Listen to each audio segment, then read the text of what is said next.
Welcome to another episode of Planting Seeds with Soul. Raw conversations on transformation, truth, and finding light in the darkest places. You may not hear what you want, but you will definitely hear what you need. Alrighty, you beautiful bunch of bone bags. Welcome back to another episode of Planting Seeds with Soul.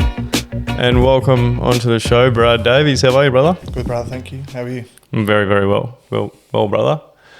Hey, I've gotten your contact through Darcy. Darcy was speaking about you last week when I had him on the podcast. Told us a little bit about your story.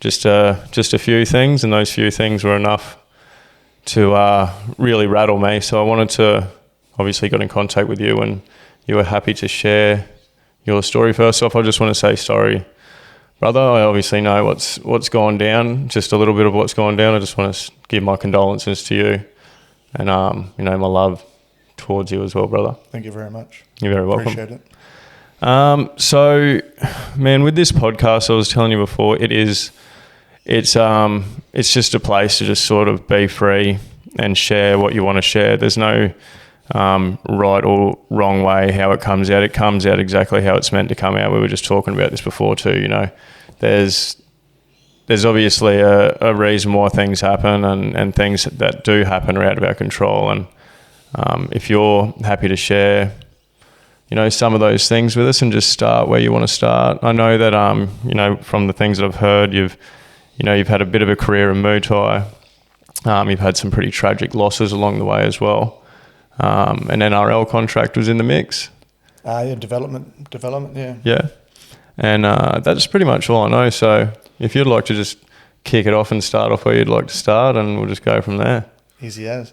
No, thanks for having me on, man. I really appreciate it.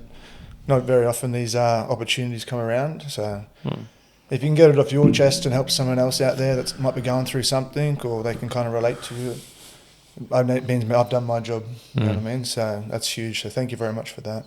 You're welcome. Just a quick, as I said before we started, every decade of my life's been totally different, you know what I mean? So I was brought up, no real father. He was just abusive, no good memories, no nothing. Just a single mum trying to do her own, or do her best for me, essentially. Wasn't much. Yes, she was my mum, but she was more my best friend because she couldn't control me. I was a naughty kid. And you think, I look back now, and it's looking for that male figure, that role model that I never got.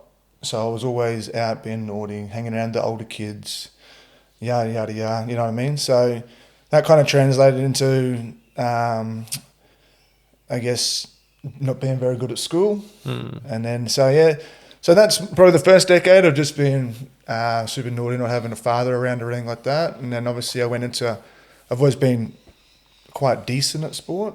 Everything I've kind of done, I've played at different levels. As you mentioned before, I didn't have an NRL contract, but I was with the Broncos development. I played Queensland Academy of Sport. I played Wide Bay. I played different levels of that. And then I moved to Brisbane. I tried out for the North Devils Colts. But essentially up in Maryborough, where I'm from, around Harvey Bay, Bundaberg, you're a big fish in a little pond, and then you come down here and it's sink or swim. You know what I mean? These guys down here are crazy. And I was just coming from, a bit of country football. So, yeah, that was that.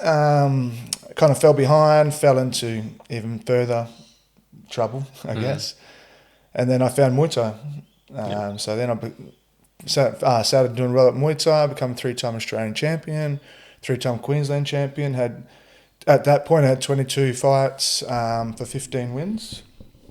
And then at the end of the first part of my career with Muay Thai, I went to Bali for a wedding and had a really bad motorbike accident and nearly killed myself over there.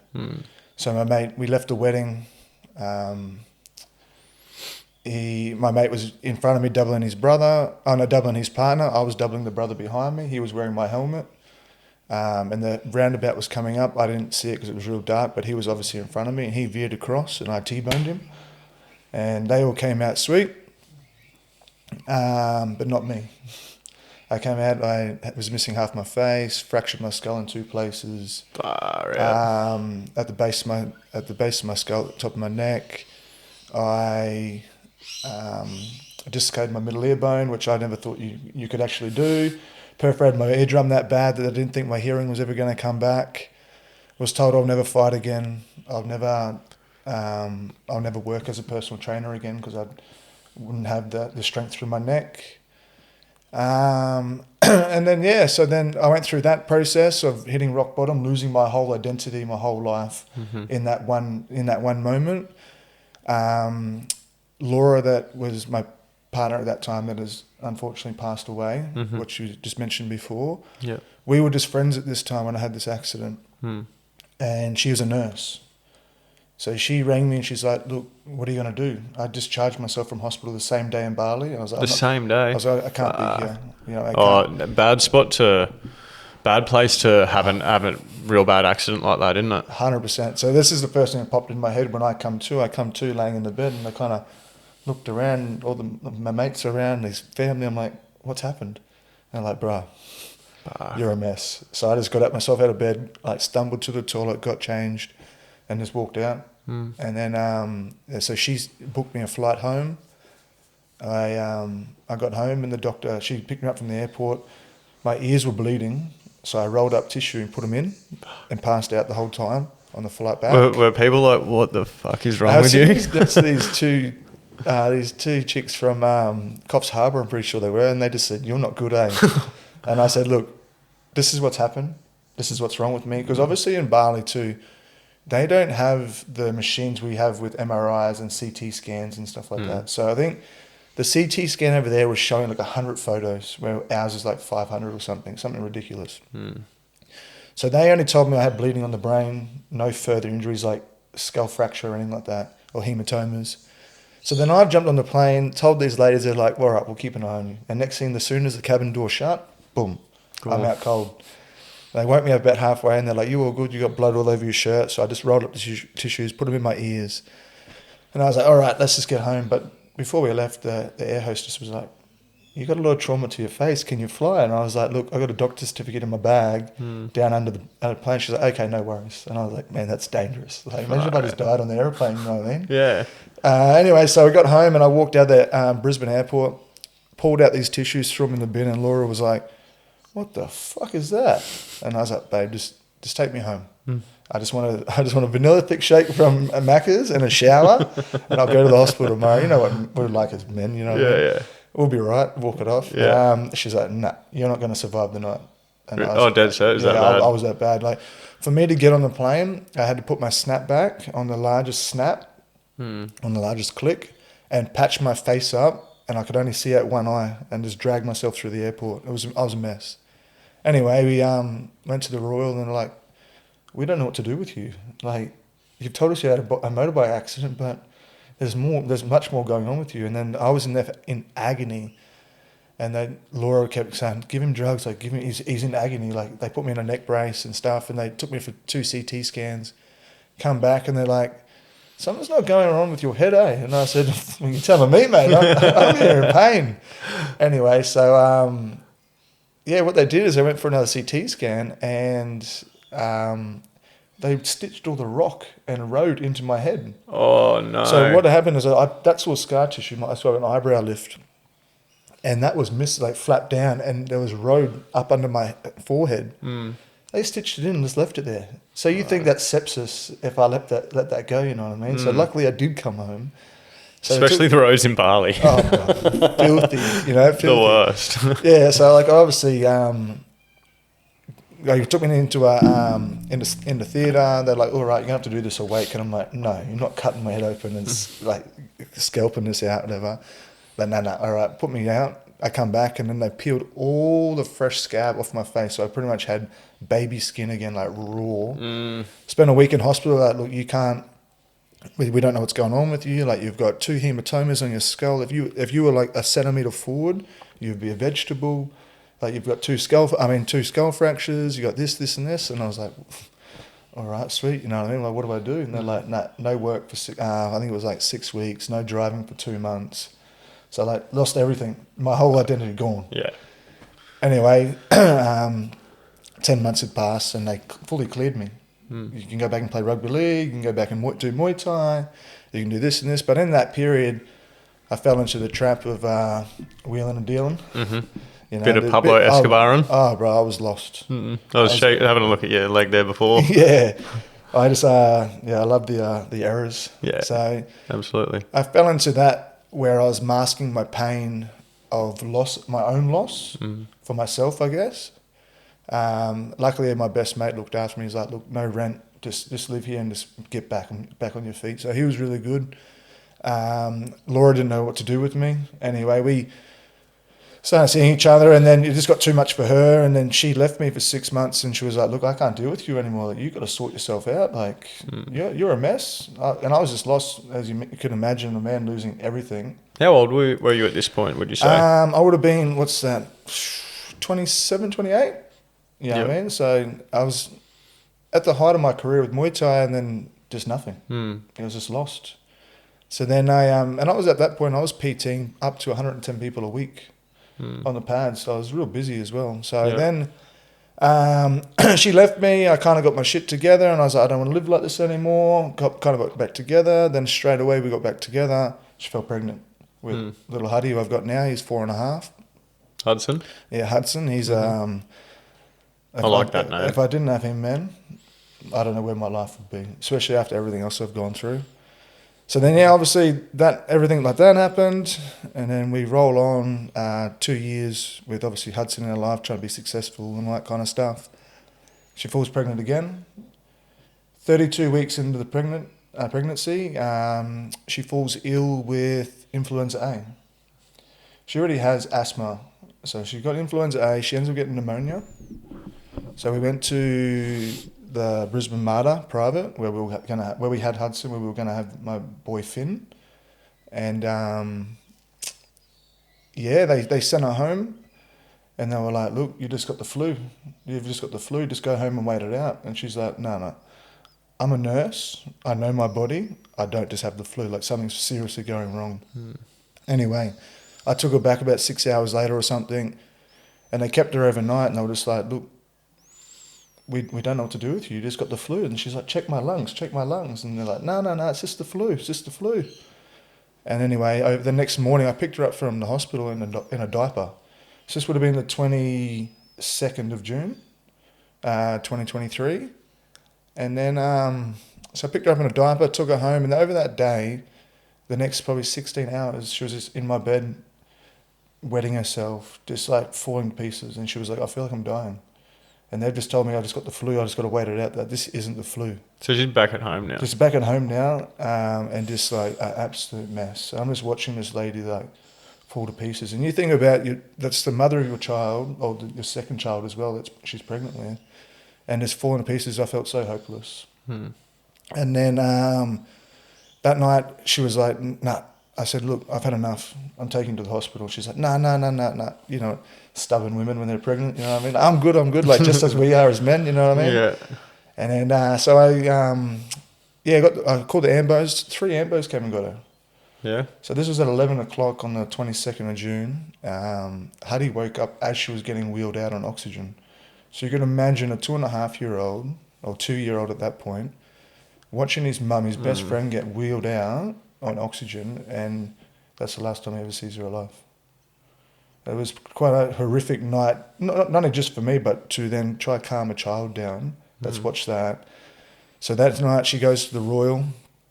Then the next morning, about 3 o'clock in the morning on the 23rd, I get a message. I'm asleep, because obviously I've had the last couple of hours trying to settle Hudson down, because he's just hysterical. And I get a message, babe, they're intubating me. And then that's the last. What's intubating? So her lungs were so far gone that they put a tube down so she could breathe. Yeah. So I've been on that too. Yeah. Yeah. So her lungs. So what the doctor told me when I got there, our lungs are black. Her lungs were white. They were dead. Dead. They were dry. Like there was nothing wrong. Like they were that far gone from the asthma, the pneumonia, and the flu A, and her just being so sick and being run down that it was a mess. So they intubated her. The crazy thing about it is, so I woke up at 6 o'clock and read it. Then I got a phone call from her family, and obviously ran around and got a bed bag ready because I was like, she could have the baby, you know what I mean? So I've run around, done the good partner thing, got a day bag, a hospital bag, got everything ready just to get to the hospital to have a family meeting to find out that baby's passed and she's not in a good state. So what's happened from there is when they've intubated her, they've given her an antibiotic for the foreign body going into her body. Mm-hmm. She's had an anaphylactic fit to that antibiotic. Mm-hmm. So it sent her into shock, and that's what's, I think, obviously killed the baby, because at this point the baby was still healthy. Mm. So that's why they were trying to take the precaution with the intubation, so they could kind of save both of them. So then we had the family meeting, and I was just destroyed. Like, you think, as I said to you before we started this, you watch this kind of stuff on ER, like emergency, like TV shows and movies and stuff like that, and you're going, this would never happen to me. Mm. But no, it's, I wouldn't wish it upon my worst enemy. It is. It's real life stuff. Even me just hearing it now, like, I'm like, you know, this won't happen to me. Oh. You know, but the truth, the reality is, like, it can. Yeah. That's the whole point of being grateful for what we have right fucking now. 100%. I couldn't agree more. Yeah, at the end of the day, like, it really puts life into perspective. Like, and she was still alive at this point, and I've just only lost my baby. She's unconscious with the she's tube. She's out. She's unconscious. Yeah. So, but then another whole situation happened then. So, obviously, as a family, we're coming to terms with lost the baby. She's not good. I'm like, no. And then I had to quickly change into save her, because my boy doesn't deserve to grow up with no mum. I grew up with no dad, and I know how important it is as a mummy's boy. You need your mum. You also need your dad, but that comes later on in life. But my boy, I was the bad cop. I was third wheel. Everywhere we went, I was third wheel with little Hudson. They were best friends. They were inseparable. Yeah. So I got thrown straight into dad mode. You know what I mean? Like, me not having a dad myself, or having, like, he was around till about 6, but just very abusive and no good memories at all. And then me getting faced with just being full-time dad was one of the scariest things, obviously with the loss as well and everything like that I had to come to terms with and just try and unravel. It was quite confronting. So then for the next 3 weeks or 3.5 weeks, Laura fought for her life. And I honestly think she ended up getting golden staph. She ended up getting a few candidas. Her left side of her heart pretty much shut off and then come back to life, because she was quite young, fit, and really looked after herself. So it kind of showed. Because throughout the time I was having like little private meetings with the doctors and stuff like that, and asking questions of, like, what's going on? Do you see any improvement? And one day she'd go 3 steps forward, and then she'd go 5 steps back. They were putting so much blood into her, and they're like, we don't know where it's going. Like, it was an absolute mess. She was in the ICU for 3.5 weeks, and one day, like, you'd make it through the weekend and be like, yep, sweet, she's done all right, and then Monday come around, she'd lose an arm. Oh, really? Yeah, and then the next week she'd be all right, and then she'd lose both legs, the kneecaps. Oh, fuck off. Yeah, so that's what I mean. Like, you're turning up every day, battling the loss of your boy, being like a single stay-at-home dad essentially now, or solo dad, and then you're turning up every single day and seeing your partner, your baby mama, just laying there as just falling to pieces, and still continuing the fight. Like, it was I'm in awe of what she went through and what she continues to fight for. And you're like, you know, like, she lost at the kneecap, and then she went above the kneecap, and then the staph was just the poison was taking over her body. You know what I mean? It was insane. Yeah. In the end, she ended up with just a torso and a head, and like half an arm on one side, no arm on one side. Her legs were pretty much gone. And then you kind of got to ask yourself, like, and I was asking the questions at the same time, like, how much more leg can you take till she can't sit up anymore. Because at this point, she still had one arm. Yeah. And they're like, look, if we take any more, she's going to be laying down for the rest of her life if she survives. And I was like, what's the survival rate? And they're like, we don't know. We've never seen something like this in where we are. Yeah, I've never heard anything like so this. they did say that there's about, in Australia, there is quite a few cases a year that happen, but not that crazy, not that horrific. Like obviously females pregnant with influenza A in the third trimester is quite common and quite scary. But not to this extent. So then it was just it was every single day. It was so heavy coming in, asking the questions. The family would do the early morning phone call. I would do the late night phone call just to make sure everything was all good before we went to bed and stuff like that. So for 3.5 weeks of going through this, it got to a point that every time they were trying to wean her off the ketamine and the mazepam, all these drugs that she was on, heavy drugs that you can't be on for that long. Mm-hmm. So it was 3.5 weeks to the date. So then they were trying to wean her off, and what was happening is I would go in there and have a conversation. I was treating her like she was alive. I'd go in there and, hey babe, how are you? Hope you're having a better day today, you know what I mean? Like, it sucks coming in here and seeing you like this, but I know you got the good fight in you. And you're having these conversations with your partner as she's losing a bit of herself every single day. Like, legit, not just losing the fight to like depression or something like that, you know what I mean? She's losing a limb or part of a limb every single day. Mm-hmm. It was quite scary and heartbreaking, you know what I mean? So I'm trying to stay in high spirits at home, at the hospital, and then I'd start talking about Huddy, and I'd be like, "Oh, Huddy's had a really good day at daycare," and she'd start wailing on the bed, like having a fit. So what the doctors ended up telling me was that her brain was so strong and healthy that she could hear everything that was going on, even though she's in pain, fully out of it. She could hear everything. But she was so out of it that she couldn't speak or couldn't respond. Yeah. So while they were trying to wean her off, she was able to respond. The family didn't see this side of it, and I don't know if that's because obviously I have a different connection with her because obviously we got a child and stuff like that. But the 3 times I spoke to her when they were trying to wean her off, she had this fit. Mm-hmm. And the thing I said the whole time was, I don't want Laura to wake up. If she's going to leave us, like that, it's kind of inevitable, and we were fighting the whole time. But I said, if she's going to leave us, I don't want her to wake up, realize that she's lost a child. That's, as a mum, that's the last thing anyone should ever go through. So then also to wake up and realize she's lost all 4 limbs, she's lost a life essentially, and just to turn around and say, I don't want to be alive. That was going through my head the whole time. So when she was having these fits, like on the bed, the nurses would just put her straight back under.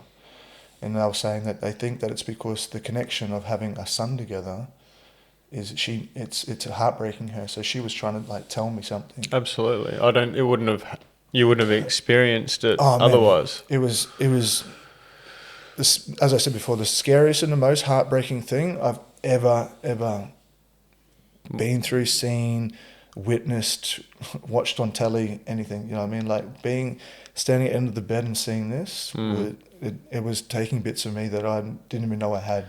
How was Huddy's sort of... He didn't know. At the end of the day, his mum was there and she wasn't there. Yeah. So he didn't see her for the whole 3 weeks, 3.5 weeks she was in hospital. Mm-hmm. I kind of shielded him from it. Yeah. I didn't hide any emotion about myself around him. Like, I still cried in front of him. We went to sleep with each other every single night. We did, you know what I mean? Like, I lent on him more than he lent on me, you know what I mean? Like, I don't think he'll ever know or understand how he got me through that situation. But, yeah, no, I kind of shielded it from him. And then I pulled it was the 15th of July, and I pulled a family meeting with her family, and I said, hey, look, I can't do this anymore. She's not going to want this.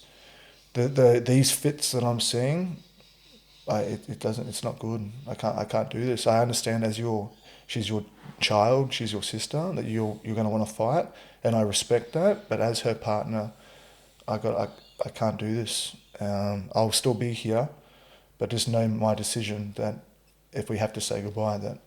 So I kind of had to be the strong one to make that decision. You know what I mean? And the sister, with all due respect, she was like, "Brad, I think you've been here for 3 weeks. You're trying to be dad. You're quite worn out. You're fatigued. We think you should take the weekend off." And I said, "Yeah, sweet, no worries." So I took the weekend off, caught up with my mates, just tried to kind of debrief a little bit before I picked it up back on Monday. Monday rolled around, it's my birthday. I get a phone call, I'm at the gym. "Hey, you need to come to the hospital." I said, "What's up? Is she okay?" "No, she's going today."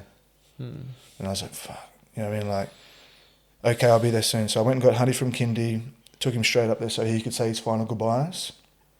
And again, like you're just looking at someone that no one deserves that,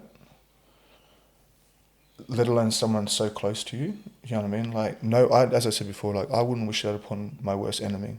Like the stuff that I seen and stuff I witnessed, it was hard. But I kind of look back and you know how I was saying before about my accident in Bali. I learned a lot about myself in that by masking myself with drugs and alcohol and not talking about it. So what got me through this was talking about it.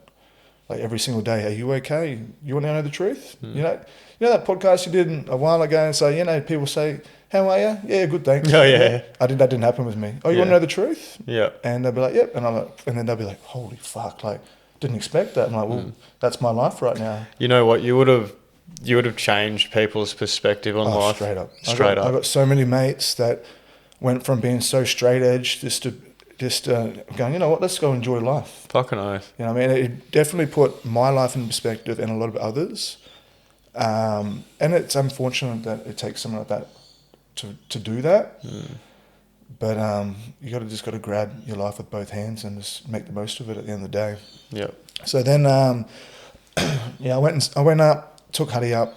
He said his final goodbyes. My old boss, which has been an absolute legend throughout the whole thing, come and picked him up from hospital, so then I could go and spend the final moments with her and stuff like that. So yeah, on my birthday, she took her final breath with us around her, playing music and stuff like that. And then I just turned around to the nurse and she said to me, "How do you feel?" And I said, "I think she just gifted me the best gift ever. Like, there's no other better birthday present than gifting me life, because life was never going to be the same." So then, just like life just changed real quick. It was just like boom, and watching her take her final breath again took a little bit more of me, and I just went straight into solo dad. And then it was just deal with all the emotions, deal with everything on the run. And I kind of lost myself a little bit there, but I obviously stayed true at the same time by talking about it, being quite open with everyone. Like my phone, people were dropping food to my house. My phone was blowing up left, right and centre. Like even now, like on Father's Day or my birthday, for example, there's messages still popping up from 3 years ago.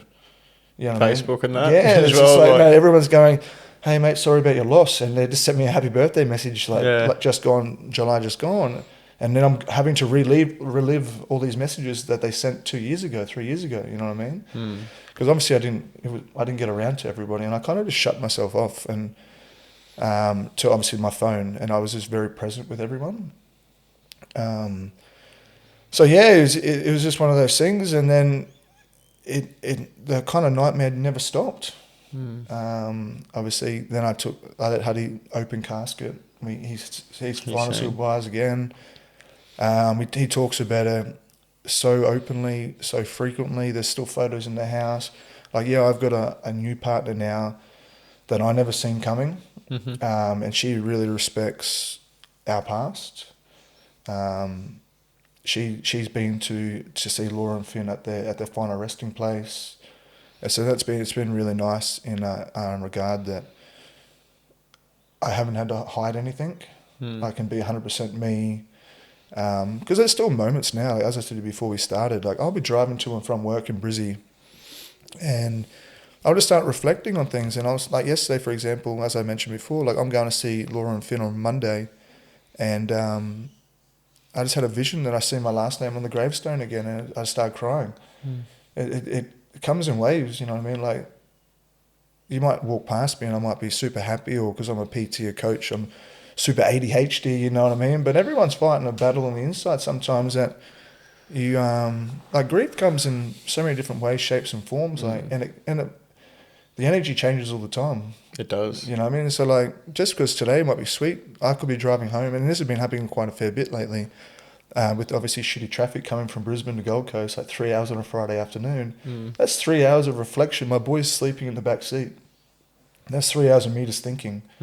And these things are starting to come back up, you know what I mean? So, yeah, it's been quite a journey. It's been quite a realization. As a man that never used to go to a doctor, the moment I'm sick now, I'm straight to the doctor. The moment I've got mates that have sick partners, I'm like, bro, don't play games. Yep. Just, if she's sick, straight to the hospital. Life's way too short. And I've done some stupid things in my life with drugs and partying and sport, and as I said, that accident and stuff like that. You know what I mean? Like, life's way too short, man. It is. You really got to grab it with both hands, and yeah, it's unbelievable what how quickly it can get taken away from you. And you can go from super fit, no party. She didn't party. She was a cosmetic nurse, started her own business. She was a heart and thoracic RN at the hospital. So she was an amazing person. She was born to be a mum. She was such a beautiful person. And just at a click of the fingers, it was all gone, you know what I mean? So That's why you got to appreciate it now, eh? yeah. It's just it rolls in. Like I use it, this is one of the things that I've set up within me. You know, it does roll in, and we sort of operate like the weather in life. You know, like it could be clear and sunny one day, and then the next day, you know, you've got wind and hurricanes and earthquakes. 100%. You never know what's coming, and it could last for a day, a week, 2 months, a fucking year. 100%. Like, even myself now, as I was saying, like,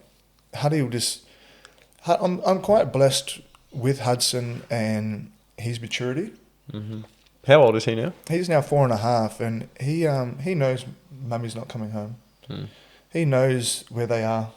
He knows like everything, because I never hid anything from it. I had mates and stuff going, "You don't cry in front of your kids," and I was like, "What do you mean, man? What do you mean? He deserves to see his dad in any state.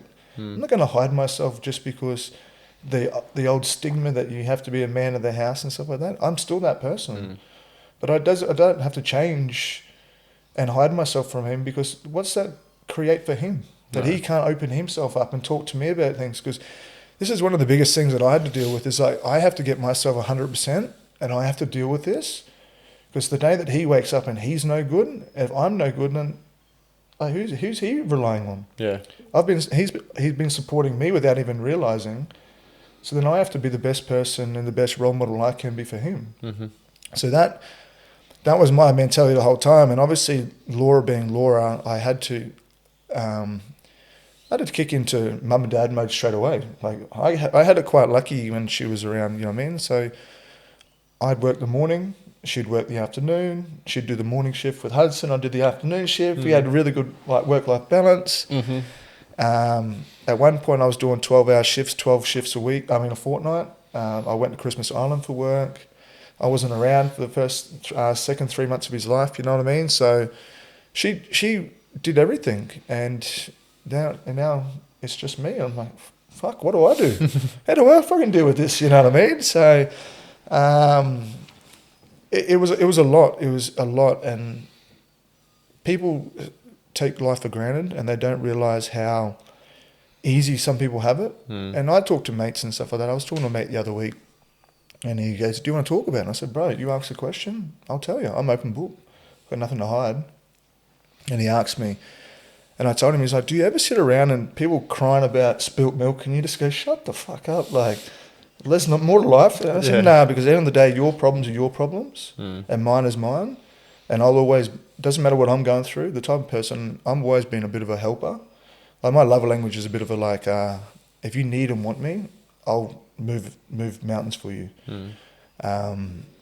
So, and just his comment of, "Do you just want to just have him shut up?" And I was like, "No, because, you know what I mean, it kind of makes me feel normal listening to someone else's issues. Yeah. Because I don't walk around with a sign above my head going, I've been through this and I've done this, you know what I mean? I get up every day. I made a promise to Laura because she lost her arms and legs that I'd move every single day. Doesn't matter what it is, I'd get up and go for a walk. I'd get up and be the best person I could be for Hudson. I stand on the comment or the quote, be the role model you needed when you were younger. Yeah. I stand on that because I never had that. Mm-hmm. You know what I mean? And then I had it while I was at Muay Thai, and then that person that was that role model turned out to be not what I thought he was. I was burnt. I learnt my lesson. You move on. And now I'm that person. And now I've got a little person looking up to me going, hey, Dad. And I'm just like, it's hard, man. Like one of the other biggest things for me was, man, you're such a great dad. Breaks my heart every time I hear it. Yeah. Brings tears to my eyes, man. Why is that? Because I never had that. Yeah. I never experienced a good dad. I don't have any good memories. Mm-hmm.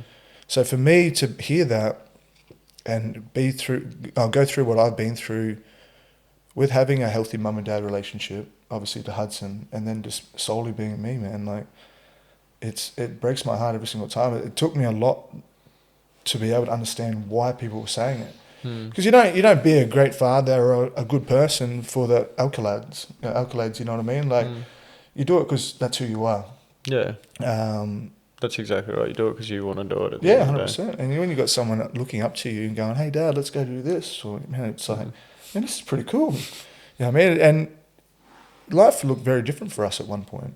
Very, very different. You know what I mean? Like Hudson's 2 years old, lost his mum, lost his brother, was so excited to be a big brother, and now nothing. And he's stuck with me, boring old dad. A big brother dad. Yeah, you know what I mean? Like boring old dad, you know what I mean? And I'm suffering at the same time, and I've got to put my emotions aside to be the best dad I could be, you know what I mean? So it was hard, and very, very hard, because as most men, when we go through hardship, we turn to dumb things. We turn to stupid things to fill the void. And I had moments. There's nothing wrong with that. No, not at all. We are human. You know what I mean? We're allowed to have a good time and release the stress and that kind of stuff, you know what I mean? But when it's 24/7, it's quite hard. Yeah. It's quite difficult. And I don't have any family or friends around. Like, I'm lucky now. Recently, I've just moved my mum into my house in Brisbane from Maryborough. So she was 3 hours away. Laura's family 6 hours west in Roma. So I had no one. Oh, yeah. I've just got like friends, you know what I mean? So, and I'm not the type of person that would just go offload my child just so I could go have a good time or something, you know what I mean, or release some stress. Yeah. But even like that, like 3 months after we lost Laura and Finn, Hudson got kicked out of daycare. And I was like, what do you mean? This poor kid's already gone through a lot of trauma and then you're going to kick him out of daycare? They're like, oh, he's a health and safety risk to the centre. I'm like, so what they were doing is... Health and safety, really? Yeah, so what they were doing was Hudson just being an energetic boy, as we all are. You know what I mean? Like, I'm still an energetic boy. I'm still a little boy at heart, you know what I mean? Like, wait, that's what we've got to get fucking back to. 100%, man. And that's cool, man. Like, if you ever watch me coach or PT Muay Thai, bro, you'd be like, where's this energy come from? Like, I'm ADHD. And run around. And so often people say to me, man, you're too much at 5 a.m. in the morning.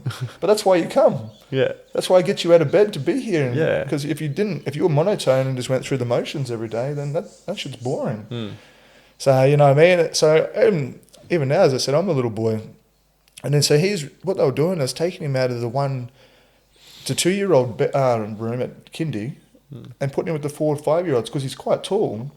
But then the next day they would take him back to the 1 to 2 year olds and they're wondering why he was being so naughty. Oh yeah, true. I'm like, what do you expect? He's becoming a product of his environment with the older kids. Yeah, and you add a bit of trauma on top of that as well. And obviously being my kid, like I know what I'm like. So, you know what I mean? So it was just a recipe for disaster. And I tried to say to him, this is partly on you guys. No, this is all him. And I was like, mate, this speaks more about you guys 100% than him. And he's such a beautiful child. Like, everywhere he goes. Like if he was here today, he'd walk up and give you a cuddle. He'd probably sit next to you. He's a perfect mix of his mum, like golden heart, beautiful, would do anything for you. And then on the flip side, he's got my craziness, but then I also am the same. I'll do anything for you. I've got a massive heart. So he's got the best of both of us, you know what I mean? So I'm very blessed with how he's turned out or turning out. And after everything we've been through, it's quite a blessing to watch him mature, understand, and just work his way through life. And just as me standing by him, trying to be that role model, you know what I mean? So it's been quite hectic. Oh, fucking hell, it sounds like it, brother. But it's life, eh? What do you do? Do you feel like, you know, since the passing, even before then, I think that, you know, we're guided by whatever it is, angels or a higher power or something. Do you think, like, there's been some things conspired for you, placed in your path for you to have? I think 100%. I think, as I mentioned before, going through that really bad motorbike accident in Bali and shutting myself off to the world, going down the path of being stupid, being a young man as you do, you know what I mean? Masking my issues with drugs and alcohol and not talking about it. I learned big lessons in that. And then obviously having Laura in my life, even without children, she made me mature. She made me really grow up. And then even now she's not here, she's still gifting me and still forcing me to grow up and mature, you know what I mean? So I've got a lot to thank her for before and after her life, essentially. And she's with us all the time, you know what I mean? So I definitely... I'm quite open to talk about it and stuff like that. And if someone's a listening ear and stuff like that, but I try let my energy speak volumes. You know what I mean? So it's one of those things, like, you have your good day and stuff like that, but I turn up to work and my stuff stays at the door and I go in and I get shit done. You know what I mean? And then I pick it up on the way out and get on with it, you know what I mean? But as I said before, like, I got a new partner, Cara. She's amazing. She's gorgeous. And she's a little bit younger and doesn't have any children of herself, but she's really stepped in. I never asked her. When we got together, I said, look, I don't know what this looks like. If it's something pops up, let's just be kind to each other. And, you know what I mean? You've been through a really bad, having a fiance. It was a really bad relationship. I've gone through what I've gone through. Let's just be best of friends. Yeah. And whatever develops. And have developed amazingly. And I said to her, look, I don't expect you... Hudson has a mum. Hudson knows that. I don't expect you to be mum, but I expect you to be a role model in his life as a female. And she's really stepped into that stepmum role without even me asking her. So that's played a massive role as well with the support. I believe family isn't blood anyway. It's who you choose to surround yourself 100%. With at the end of the day, eh? Yeah, so I don't have much family. I've got my mum, and even that with my mum and my sister and stuff, it's a very broken relationship. My whole family's quite broken, to be honest. My mum was stolen generation, so... Unfortunately, it's a divided world, and, like, it's fucking been set up that way. Like, I believe it's crazy, but, you know, once you become aware of that, it makes it your responsibility to make changes to start reconnecting. 100%. I couldn't agree more, you know what I mean? So, like, you are who you surround yourself with. If you surround yourself with 10 drug dealers, guess what? You're going to be the 11th. If you're going to surround yourself with 10 billionaires, there's a good chance you're going to be the 11th, you know what I mean? Yeah, for sure. And that's not always going to happen, but you gain a better edge, a better mentality towards everything, you know what I mean? Like, you are definitely who you surround yourself with. And as you said, like, family doesn't have to be just blood. I don't have, as I said, I don't have a lot of family that's blood. It's all mates. Yeah. Like, the day that Laura passed, I made 2 phone calls and 1 message. My best mate was working in the mines. He got on the next flight and left the mines and come straight to my side. My other best mate was living on the other side of town. He left work straight away and was by my side within half an hour. So good. And then I had 2 mates, they're a partner, Hodgie and Pip. They were up north at the Sunshine Coast. I sent a message saying, look, she's gone. That night, both of them were at my place. You know what I mean? So it is definitely who you surround yourself with. Yeah, 100%. You've done well there. Oh, you've done really well. I wasn't a good kid. I was not. I burnt bridges, and I think I was one of those kids that everyone loved to hate, but hated to love. Yeah. Like, honestly, man, I was even having a conversation with my mum the other day about. I rang her and I was like, hey, because obviously these drives have been so long that I've been reflecting on life, and I said, hey, look, Mum, I've got a few things that's been popping into my head about Dad, because how can my dad do this to me and then I'm not that product? I'm totally different. She goes, oh, that's why I left him. So you could have your freedom to be who you needed to be. And I was like, fuck, Mum, thanks.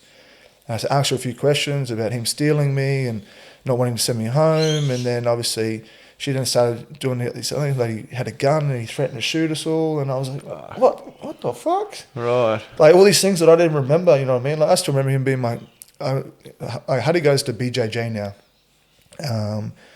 And the coach Luca goes, hey Brad, are you going to come do it? And I said, no, this is Hudson's thing. He goes, why not? Why don't you want to do it with him? And I said, no, this is Hudson's thing, because me growing up, my dad was my footy coach and not good. Not good. Flogged me. Yeah. Ride off on his motorbike, leave me at training. You know what I mean? So I was like, man, I don't want to be that person. I want him to experience all the good things I got to enjoy away from him. And if he wants help from me, he will ask me, hey, Dad, can you help me with this? And I'm like, sweet, done, let's go. Yep. Like, even with Muay Thai, I mean, like, everyone goes, oh, have you taught him how to fight yet? I don't have to teach him. He comes to work and watches me, and then he wants to go to kindy and do it to me. You know what I mean? He comes home and he's got tattoos all drawn over him. So that's a cool feeling in itself, you know what I mean? Because I never got to experience that. Well, it goes to show we lead by example, so it's 100%. so crucial. 100%. And it goes back to that quote I said, being that role model that we never had. Yeah. And yeah, times have changed, and it's not what it used to be. You know what I mean? So I think our generation, or the new generation's a lot softer. You know what I mean? Like, well, you bring the warrior. There's no point being a warrior 24/7. You know what I mean? Like, bring the warrior out when you need to bring him out, because it takes a lot of energy to be like a strong warrior. I'd want to reserve that and just be whoever I want to be, that love and kindness, sort of give people the space to, share what they want to share authentically and as real as possible, because we're never really acting from our true self at the end of the day. We're acting from the things that we've experienced. And with your old boy at the end of the day, like he's taught you so much. And it's kind of like, I'm sorry that you went through that, but I'm also thankful that you have, because you wouldn't be here and doing the things that you're doing presently in this world without that experience alone, And I 100% agree. You know what I mean? Like, I said to Mum, like, thank you for getting away and giving me the life. As I said earlier, like, she wasn't really my mum. She was my best friend. She's like, at 8 years old, you were not wanting to come home at all. You were out terrorising the neighbourhood and in fights and stuff like that. You know what I mean? Like, I was suspended every week from school for fighting and being a nuisance. But the only thing that kept me in was sport. Like, always comes back to sport with me. Yep. Everything. But yeah, I definitely, my dad lives in Morayfield now, and I haven't seen him for like 6 months. I think the last time I seen him was he was coming through town in Maryborough, grade 11. So what's that? 2008. All right. What do you reckon? What do you reckon his go is? Obviously, he's been through some shit. Like, he's experienced some things, which is why people do what they do. Mum, to be honest with you, Mum told me the other day when we were talking about it that once he had a vasectomy, life changed. Really? Yeah. It just big shift. Yeah, big shift, and it's changed him. And I think again, everything is a positive and negative. Everything we go through, everything we experience, as you said, like, we don't have to be the warrior every single day. We can be who we have to be, or who we choose to be that one day. And energy is huge. You don't want to be in flight mode every single day. No. You don't want to be in flight mode, but there is times where you have to navigate that. 100%.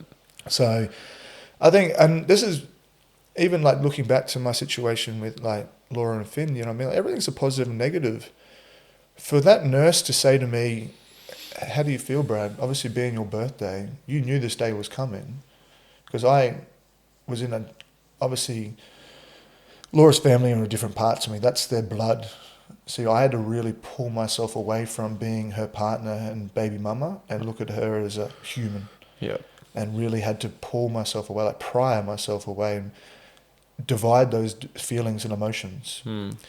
So when she asked me that, and I said before, like, she just gifted me life.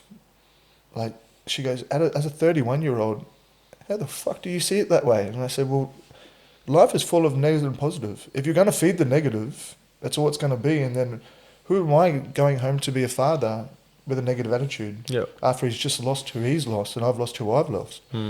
Like, and that's not easy to do. No. I know that, you know what I mean? And as the nurse said to me, she goes, some men would be like, how dare she die on my birthday?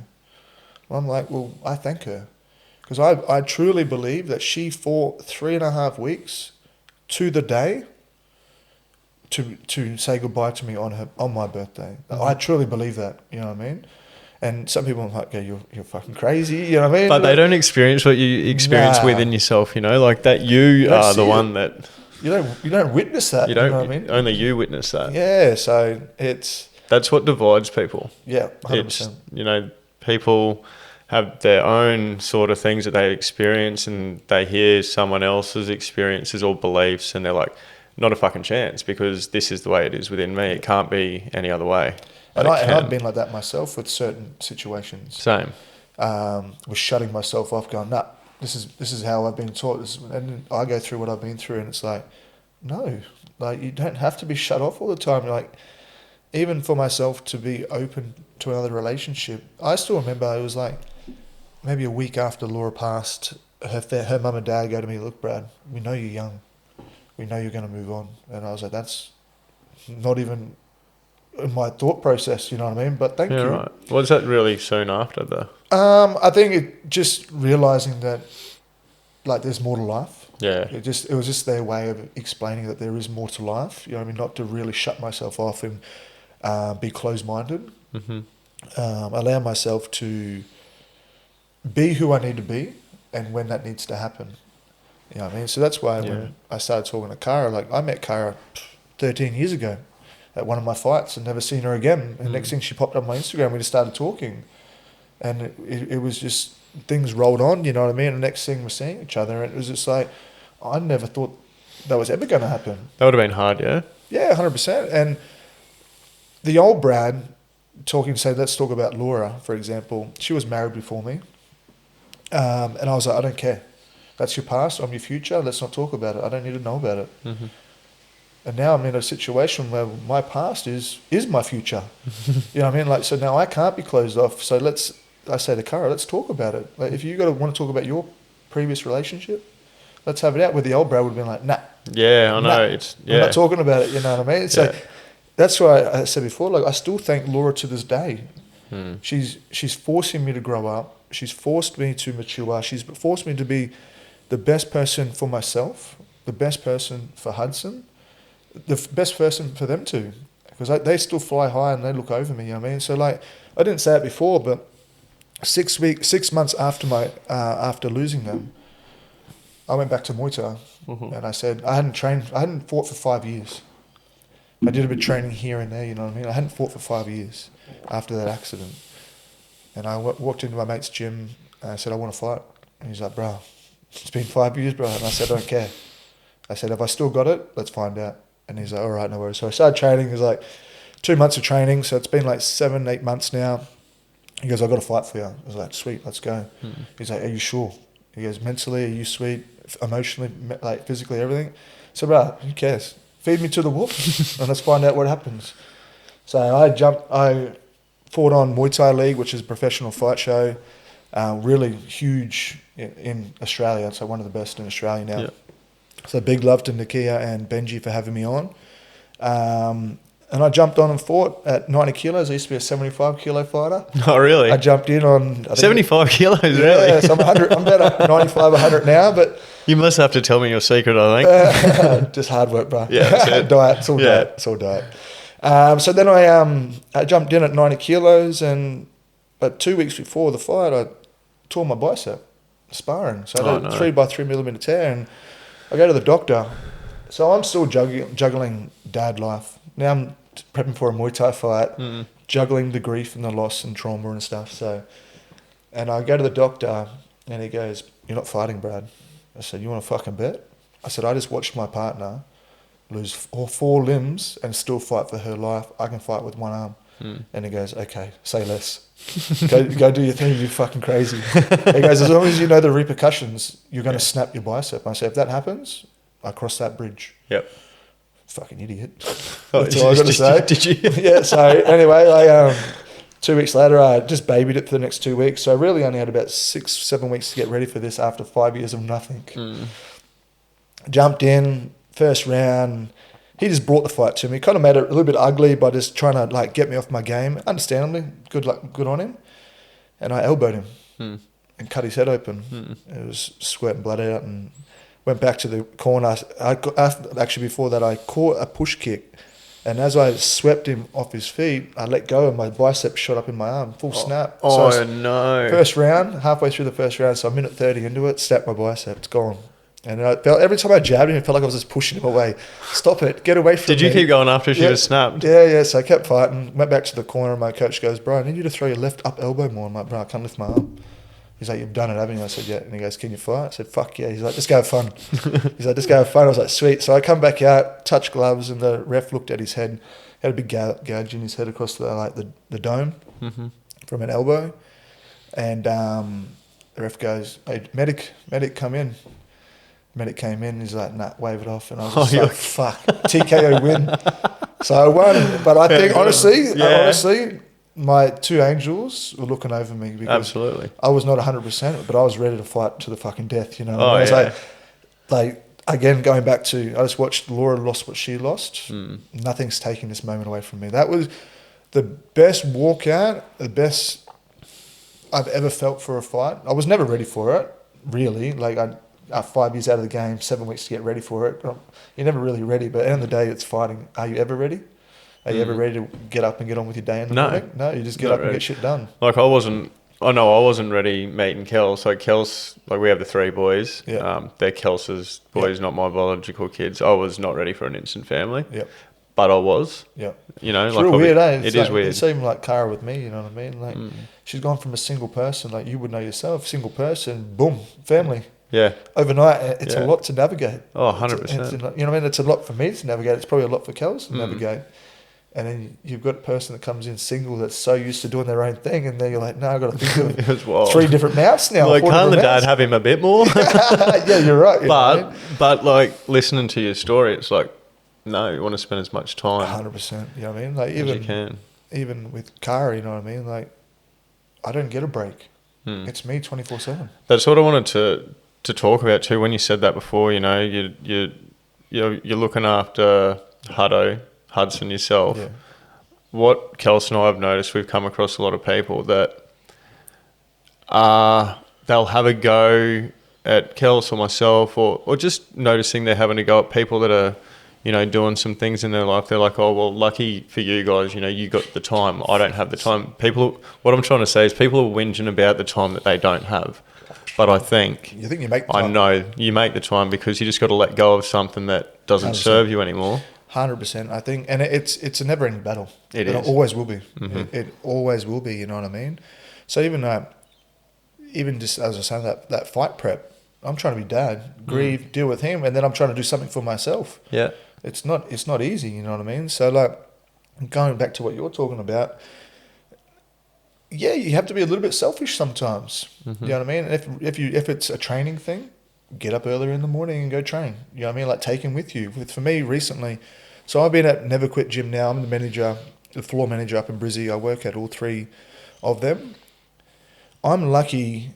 There's no creche. There's no gym creche there for kids. But my bosses were like, "We want a safe environment for you, Brad. Throw him a beanbag on the ground. He can come to work with you."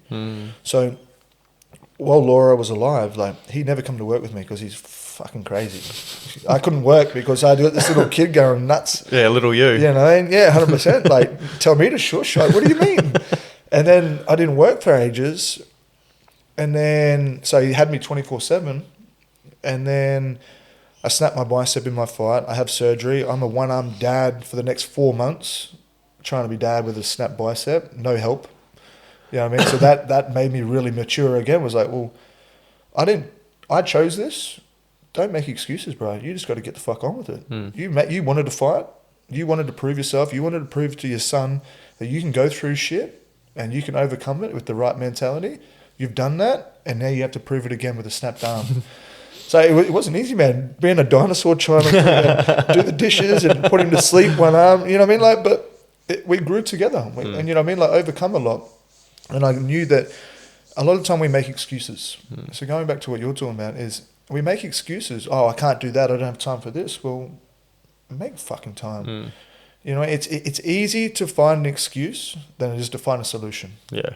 And that's all it comes down to, you know what I mean? Like, I know understandably sometimes it's always easier having two people around to help, or a third person, or a fourth if the other dad or mum's in a relationship. Mm-hmm. But it's not always the case as well. So you really got to make do with what you got, and then be a little bit selfish at times. You know what I mean? Like this morning for myself, for example, Cara knew that I had this. She knew this was probably going to be a little bit confronting for me. Mm-hmm. She's like, you wake up, go do your thing. Go for a walk, go for a swim, come home, get ready and go. We'll catch up with you after. And I was like, thank you. You know what I mean? She didn't have to do that. Mm. You know what I mean? Like me being me and him being my child, I would be like, no, he's my child. I'll get on with it. But you really got to kind of let go a little bit. Yeah. You really got to. I never believed this, but now I definitely do. It takes a village to raise a kid. You know what I mean? Like I did a lot by myself, or Laura and I did a lot by ourselves with no family around, no friends, or lots of friends, but never at the aid where we could have them to help. And then next thing was just me. Mm. I never relied on anyone.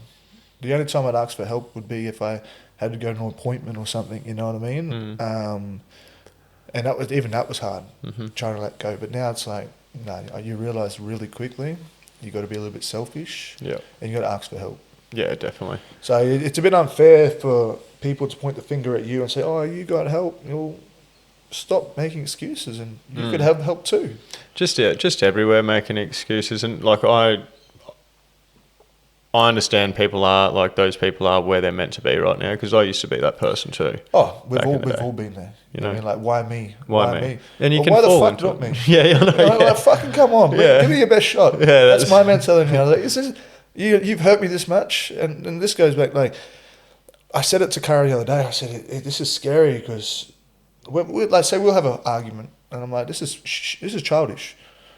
There's the door. I'm not doing this. You know, I mean, this is nothing we even need to have a fight at, and that's bad on me, and I know that, and I've said sorry for that. But to go through what I've been through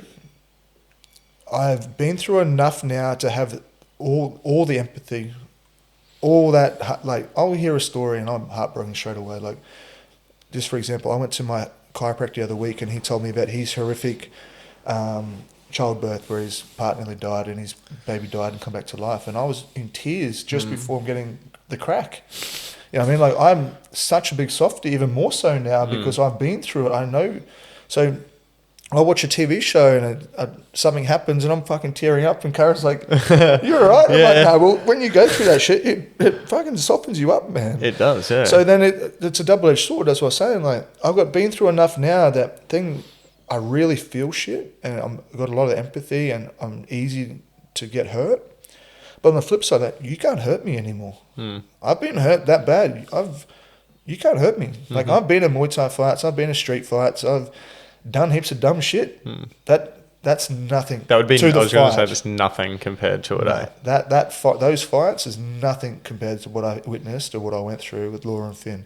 So that's what I mean. Like, you can't hurt me anymore. And that's what I was saying to Cara. Like, I kind of feel bad sometimes. So it could be the pettiest fight that someone didn't get enough sleep or something. You know, what I mean, like, when you live with each other, those little things happen. I'm like, shut up, man. There's the door. If you want to cry about it, go there. She's like, why are you going to be like that? And I'm like, fuck, I'm sorry. You know what I mean? Like, I just realise that life's too short for dumb shit. It is. You know what I mean? Like the petty, like even getting upset at Hudson and then carrying on about it.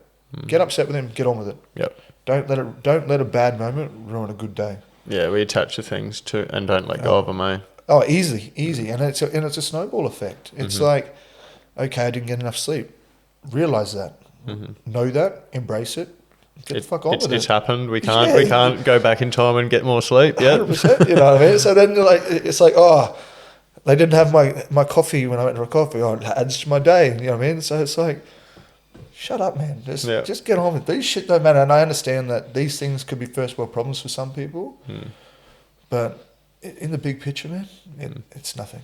No, it's nothing. Like, the sun will come up tomorrow. The day will roll on. You know what I mean? It'll be night time soon. Let's get on with it. You know what I mean? So that's it. It's one of those things, though. what do you do? You reckon don't take life so seriously all the time as well? Like, Yeah, 100%. just be free and be a kid still. Yeah, 100%. I think it's crucial, man. I think 100%. There is always a moment where you have to be the adult. Mm-hmm. But I think it's totally fine to be a kid sometimes. Go out, let your hair down. Not that I have any, not that you have any. But you know what I mean? Like, again, that happens, grazing my beard and no hair from having a kid, you know what I mean? But then obviously everything, but you embrace it. Yeah. Like, I've got a best mate that just went and got a hair transplant. Sweet. I thought about it. I'm like, you know what? I kind of like being bald. It's all good. That's me. It's who I am. But yeah, I honestly think just embrace your life. And it's so easy to get caught up on everything else that's happening in the outside world, social media. I want that and I need that. You know what I mean? I do it at times. Oh, that's a sick tattoo. I'm going to go get that. You know what I mean? We do that kind of stuff, but I think just be true to yourself. Embrace everything that comes your way. Yeah, if you can be happy without that, if you're happy without that stuff and you're going to, you know, we're going to go and experience new things. Life's an experience. Like, I'm going to go get tattooed again and go on holidays again and probably get more things and that, but it's not a need. No, they're all things that you kind of reward yourself with. Yeah. They are wants. I've got a bit of a travel bug at the moment. I just got back from Europe after 3 weeks. Never really travelled in my whole entire life. I've been to Bali to get tattooed 3 or 4 times, but now I've got a travel bug. I'm like, fuck, man, I can't wait to get away again. But life's very different for me these days too, you know what I mean? Like, you got to put your kid first. Yeah. You still got to put yourself first, and that is first. Because if you're not good, you can't be a good parent. The universe rewards it, though, I've found. 100%. It does. Yeah. And you've got to have that belief too. You've got to have that view. You can't be tunnel vision or closed-minded, essentially, and be like, I deserve these things. Or if I do this, this is going to happen. Like, not everything has to be transactional. Not everything has to be returned in a sense. If I do this for you, you have to do this for me. Well, no, because you will get rewarded for that. It may not be today, may not be tomorrow, but later down the track, it's like a diet, for example. If I put the hard yards in there for 2 weeks, in the 3rd week I might have abs. Yeah. You know what I mean? Like, it's you're investing, and I think that's the key. And I've commented on one of your posts before about gratitude is a key to unlocking like your true self, I think. You know what I mean? Because so often we get caught up in what's next. Oh, that, you know, like, go snap, do a line of cocaine or something. Oh, that was high. Let's go do another one. Let's do another one. You know what I mean? Or whatever it may be. Or that was a sick tattoo. Let's go get another tattoo. You know what I mean? It becomes addictive. And we fall into that pattern of what's next? What's the next best thing we can do? You know what I mean? Like, but sometimes you got to take a step back and just enjoy it for what it is. You know what I mean? So it's quite life's a very funny thing, man. Oh man, it is. It's fucking wild, all right. That's why I've felt like I have never been like so free and liberated now by just, you know, we were talking before, I've left construction and sort of jumped out into the unknown, but I understand, you know, if you don't accept uncertainty in your life, life's going to be real anxious because life's uncertain. But if you can just accept it, that allows you to that's you surrendering to it, and then the trust. You just got to trust. Yeah. You know, you were saying before, you know, like with, you know, I guess the outcome from going to gym and all that sort of thing, and the gratitude has to be used like you would with a gym consistently. 100%. Every day. Reflection. Every single day. All the time. And as I was saying before, like because I drove up to Brizzy, I was doing 4 or 5 times a week for work. I'm only doing about 3 to 4 now. It's just getting too much. But those drives are reflection drives for me. Sometimes I'll put a podcast on. Sometimes I won't listen to music at all. Sometimes, like, Huddy's in the back seat sleeping every single day with me. You know what I mean? But it's just me and the road. So perfect time to reflect, man. You know what I mean? Like, every Sunday I go for a bit of a gratitude walk, I like to say. Like this morning, get up and go for a swim. I just reflect on the week it was. And the moment I don't do that, it's funny how shit starts to creep in. So I was saying to you before, over the last 2 weeks, my energy's really changed. My life's been trying to really tell me something. So Monday night last week, I was cooking a bit of steak. And first bit of a black Angus rib fillet nearly killed me. You know what I mean? Like, I've had motorbike crashes, I've done this, I've fought and come out all sweet. piece of steak nearly took me out. Yeah, I mean, my nutrition coach was just like, mate, not a piece of steak. Imagine that. Like, how did Brad go after all he went through? Steak got him. Yeah, you know what I mean? And it was that scary, man. So, like, luckily Hudson was staying at my mum's house. Because you imagine him already been through what he's been through, then he has to see his dad, like, Cara was like, I don't know what to do, Brad. Like, you're choking, you're changing colour. And I was like, I'm too big to Heisman. You know what I mean? Like the old pump. I'm too big to do that. And then she was shunting me in the back, and all she was doing was slapping me. And I was like, that doesn't feel good. You know what I mean? Like, so then I just had to force swallow it. So then it stuck in my throat.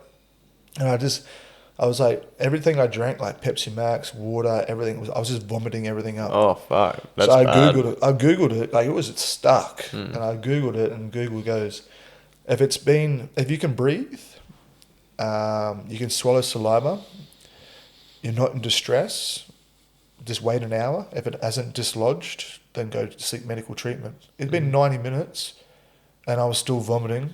So I said, Cara, we sat down and watched a movie just to relax, and Cara goes, you know what, let's just go to the Robina hospital. Let's just go, you know what I mean? Because if it's going to be another hour, that's another hour wasted of our night. You know, this is at 8 o'clock at night now. So we're driving there. And next thing, I'm starting to stress, and I'm really fatiguing. You know what I mean? Like, it's taking its toll on me, and I'm not a super fit man, but I am a fit human. You know what I mean? Like, and so then it starts taking its toll, and I'm like, Cara, red lights, if it's safe, go. Like, I'm scared now. You know what I mean? Like, I'm scared. And next thing, we get to about 2 minutes before the Robina hospital, going through the roundabouts at the bottom of the parkway, and I vomit. Bit of steak. Oh, vomit, bit of steak. Vomit again, big piece of steak. And I'm like, I didn't chew that, man. I didn't chew that. Like, I felt like I chewed it. Yeah. It might have been like a real fatty part. Were you starving? Bro, just wanted a black Angus rib fillet. Yeah, but man, it was scary. And then it felt like I'd just been punched in the throat. And I was just like, man, that was, after everything, and a bit of steak could just easily take me out like that. I was like, man. Do you look up these things, what it could be, like messages from the... Yeah, so I did Google it. Oh, actually, I didn't Google it. A friend Googled it, and she sent it to me because I told her about it. And she goes, because she's very into that kind of stuff. And she's like, just have a look at this. And I was like, man, that's crazy. My life is telling me to stop, appreciate where I am, reflect on what I've been through, where I've been, and where I want to be and where I'm going. Mm-hmm. And it was insane, man. It was like, choking can be a symbol of not being able to use your words, like all these things. And I was like, man, this is what? Then I went to bed that night, and I had a dream that I had a choking baby in my dream. So I woke up next day and I was like, nah, let's stop, reflect, and let's do something. Because I'm like, man, this is insane. Yeah. Because even the other week, I PT'd one of my clients, and he's mates with Percy from the Broken Fathers podcast. And I was talking to Percy about it, just general training. And I went to bed that night, and for some reason, unconsciously, my brain started ticking over to my dad. Broken Fathers, you know what I mean? And I was like, unconsciously, this was 2 nights after the choking. Mm-hmm. So I just had a really good day, trained all my clients, high energy. I was editing videos and posting of all my clients' training. Have a chat to Percy, and I go to bed, and then boom, click of the fingers, I'm in bed crying for 2 hours about my childhood and why I'm the father I am, and how could he do that to me? And I was just like, man, my life's really telling me something now. You know what I mean? Like, what's going on? So I had to really take a sit back and do a lot of reflecting, and it was. It's quite scary. You were saying this is the first podcast you've done, hey? Yeah. And thanks for coming on. Thanks for being the first guy. I appreciate it, man. You know, you're going to have a chat with the Broken Fathers? No, it was just about this in general, because we just know some of the same people. He trains Muay Thai with my mate Jared that I fought. I train Steve, which is his mate. Mm-hmm. So, you know, I mean, just you should do more. Well, if anyone ever reaches out, man, as I said, I got plenty locked away in the vault. Yeah. But I know, as I said, I'm quite open book. Like a lot of people from my gym and that kind of stuff, a lot of people around me know who I am. They can talk to me. I'll talk very openly about things I've done or things I've gone through. But again, we don't walk around with a banner above our head. Like if I walked past you on the street, I didn't know who you were. hey mate, how are you? Just keep cruising. Mm-hmm. You know what I mean? Like, we don't walk Yeah, around with, no. we've been through this and we've done this No. and feel sorry for me. It's like, no, like, you got to get on with life, man. Like, I use all the shit I've been through as fuel to just get on with it. Yep. You know what I mean? Like, take it as a positive. Yes, a lot of it is negative, Mm-hmm. but if I focus on that, then it's going to eat me up. Mm-hmm. And like, I'm not good to anyone. Mm-hmm. I can't be a good partner. I can't be a good dad. Mm-hmm. I can't be truthful and respectful to Laura and Finn. You know what I mean? That I made a promise to. I can't be a good son. Can't be a good PT, good coach. You know what I mean? So you're really got to just take a step back, reflect, embrace, and roll on. Absolutely. Like you do, we don't walk around with a banner, but when the opportunity comes your way, and it will, because of what you've been through with your dad, your partner, just all of it in life, like you're paying it forward now by sharing that story on here with people, which is gonna make a difference. So I say go for whatever comes. Take when the universe gives you. And I struggled with this the other day with Darcy. Actually, he give us a bit of cash to do like a heap of reels up for him, and I'm not used to accepting money from people. So that was a first. Darcy's been the first to offer that, and I'm like, no, I've got to. If I don't accept blessings from the universe is going to be like, okay, if you don't want it, I'll stop giving it to you. Yeah. So, and it's a double-edged sword because you're a man. Men provide. Mm-hmm. You know what I mean? Another man's going to come give you cash. Like, I kind of went through a similar situation with one of my mates. I gave him some cash. You know what I mean? He was like, no. I'm like, bro, I'm a giver. Take it. You know what I mean? Like, it's more of an offense not to take it. You know what I mean? So, good on you. Like, you should. You know what I mean? Like, you kind of got to grab things with both arms, or both hands, essentially. You know what I mean? And it's not that you're sitting here crying about it. Like I say this to all my clients, I'll give you a compliment when a compliment's due. If you expect it, you can go fuck yourself. Yeah, right. Do I look good? No, you look like shit. You know what I mean? But there's no point lying, anymore.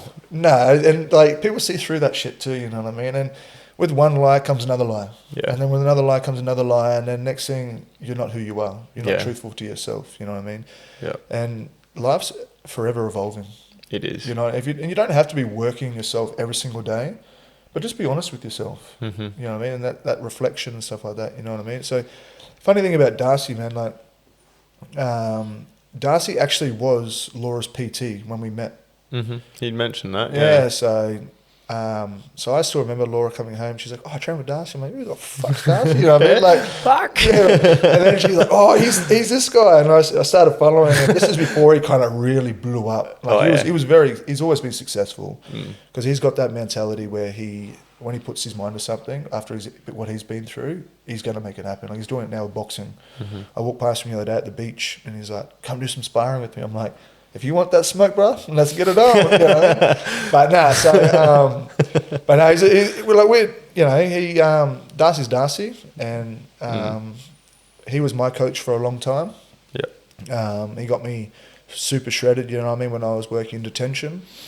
And then obviously I went with everything through with Laura, which that hurt him a lot too, because he was very close to Laura. But that's when he was training her when he just started the copies in the face. Oh yeah, this is what's just like 3.5 years ago. I've been watching them in the mornings, like fucking hell. I said to him on the last video, I think you've still got a shard of meth lodged in your brain. Especially when he puts the robe on, he's got the moisturizer and you know, like I'd take my hat off to him, bro. He's got his niche and he's really stuck to it. You know what I mean? He is sticking to his word in that regard. You know what I mean? He's getting shit done. Yeah, and he's helping a lot of people too with their past, and like obviously he's doing it now with Dan, RTB Boxing. You know what I mean? Mm-hmm. So that's you always want people around that send a good message, that provide love, support. So he's always been real good towards me, and we kind of lost like. After everything happened, he goes, "Look, bro, I'll just give you some space. So I won't annoy you to be your coach, whatever. But just know that if you ever need me again, just holler." Mm-hmm. We kind of went away from each other. He was living down here, I was in Brizzy, and now we walk past each other all the time. And he's like, "Bro, how are you, man?" So, it's been really good to reconnect with him, and obviously him putting my name forward to you, man, that means the world to me because obviously this being my first podcast. the biggest thing for me is this: I want to help people, man. I'm not someone like him to go put myself out there on social media and talk about myself and like help people in that regard. But if people come pick my brain, Brian, you got me fully. Ask me a question, I'll give it to you. You know what I mean? If you need help with anything, I'll check in on you and stuff like that, like I do with all my mates. But life's too short, man. Like it's blink and moment's gone. Yeah. Blink and a day's gone. Yeah. You know what I mean? So you really got to just make the most of it and roll on. Like what am I now? 36 or 37? I can't remember. But anyway. Gets to that point. Yeah. Like where I am now, in my younger years, it felt like it took ages to get anywhere. Yep. And time was going real slow. But the age that I am now, 36 or 37. We'll go 36, bro. 36. You know, it has gone like that. And that's made me realise, you know, once get to the end of my journey, whatever time that is, I'm not going to worry about it. It is going to be just like that too, probably even more so. So I'm going to make the most of what I've got. I think you really got to. And I think you put yourself, going from what you've been through, obviously you talk about your struggles and your story and stuff like that. Going through all that to where you are now and the beautiful place you've put yourself in with obviously Kels and the kids and just being more present, being more honest, being more upfront, giving yourself the opportunity to walk away from the comfortability of a full-time job, stepping into something that's not even an absurdity. That's huge, man. Yeah. It's huge because, you know what I mean? Like even with talking about me and PT, I've been out of the game 3 or 4 times. Walked away, spent 6 months to a year out, then I find myself back in. Like you could easily do the same thing. You stepped away, it doesn't work out.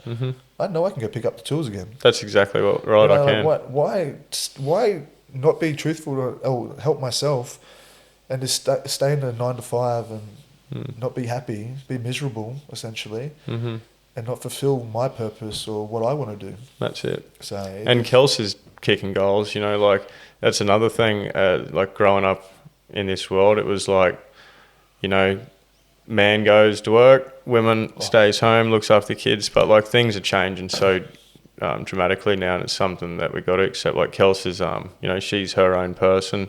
She has her own goals and things that she wants to execute, and you know, she's making the bread, like a lot of bread at the moment, which is good for her. I'm proud of her. And that's the thing though, like you honour that, you appreciate that, and you let her know that too. You know what I mean? And it doesn't take anything away from you. No, because I'm sure you do your part. You know what I mean? As I said to you earlier, I was listening to a podcast before about you guys. From a while ago, and you know what I mean, like you said, I still remember it, you said I couldn't do what you do, and she's like, well, you could, but you end up getting locked up. And I was like, bro, you don't know what you're capable of until your hands forced and you don't know what to do. Like that, me for example, you know what I mean, like did I know how to be a solo dad? Did I know how to be a good dad? No. Fucking no idea, man. Didn't even know it was coming. Didn't even know I could ever be a dad. You know what I mean? Let alone I got gifted a beautiful child, and I was gifted another one. Unfortunately, God bless that he's not with us anymore, but he's still very much with me. You know what I mean? And people say all the time, "You only got the one." Well, no, I got the two. I got the two. He was a fully grown boy. You know what I mean? 32 weeks. Unfortunately, he didn't make it to Earthside, but he's still with me. You know what I mean? So you are, you don't know what you're capable of until your cards are dealt, essentially. Absolutely. But I definitely, people go to me all the time like, how'd you get through that? Fuck, if I could tell you, I would. You know what I mean? Like, at the end of the day, I had to try to be 100% myself and try to be a dad. That's how I just got up every day. He's already lost a mum. He doesn't deserve to lose his dad too. Yeah, that's right. And for me, I was at a crossroads because it would have been so easy if I hadn't gone through that accident and done what I'd done, just to go straight back down that path of the comfortability of dealing with my shit, with stupid shit. But no, you come first, boy. Let's you know what I mean? I got to be your number one now, but you're my number one. So, and I always say, like, I think I said it earlier, like, I don't think he'll ever know how much he's obviously he's relied on me, but I've relied on him like tenfold. So like my pillar of strength. But when he goes through life himself and hits, you know, some challenges and stuff, he will learn what you... Yeah, well, I hope that I continue to, I hope that I have, and I hope that I continue to do so.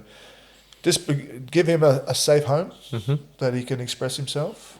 Well, even with Cara, I feel sorry for her sometimes. We're walking through the shopping centre and someone will go, "Oh, is he yours? He looks so much like you." And then Cara's like, Huddy will turn around, no, she's not, that's Cara, she's not my mum. And I'm like, "Oh, you fucking little asshole." You know what I mean? I get it. And you know what I mean? I made a promise to Laura's family that I would never ever replace Laura. Laura's his mum and Laura's Laura. But I often think sometimes, how much does that weigh Cara down every single time someone says, "Oh, your boy's beautiful," and he goes, "No, that's not my mum." You know what I mean? Does that take a toll? It can do, but that's where we talk about it. It's a different love. It's a different relationship. You are right, 100%, and that's where, again, being able to talk about shit, where the old Brad would have been like, "Nah, we're not talking about this." Yeah. You know what I mean? Where it's like, no, we got to talk about this to move on. And remember, treat it like it's like that treat them mean, keep them keen mentality. You treat the people mean that you actually like at the end of the day. They're the ones that get. They're the ones that are always there for you, and you're always giving them shit. Yeah. So no, it's hard. I get that straight up. But So it's been quite a journey, man. So it has. But you just gotta Well, thanks for, sharing, because it's not easy, at the end of the day, but that's, I was just so into, because I hadn't heard the story in detail before. I'd only just heard the part about the loss. Yeah. And, I just want to say thank you very much for, having the balls and the guts to come on and share and all that sort of thing. Where is it that people may find you? People go through, so many people have been through loss with their partners, kids, just in general. Loss is loss. Where can they find you if they want to have a chat? Just at I think BJ Davies on Instagram or Brad Davies on Facebook. I'm also a personal trainer, a Muay Thai personal trainer and a coach at Never Quit Gyms. So I'm around. I live on the Gold Coast. I'm always in Brisbane. So I'm one-on-ones and programs up? I don't do programs or anything because what I like to do is I know how important combat is. As a boy, you would have grown up fighting and all that kind of stuff. You know what I mean? Probably football field or whatever. That tussle, that man to man. You know what I mean? So for me, I love to coach strength and conditioning. I don't like to PT it. I PT Muay Thai only because I get, just say for example, I used to train a lot of mums back in the day.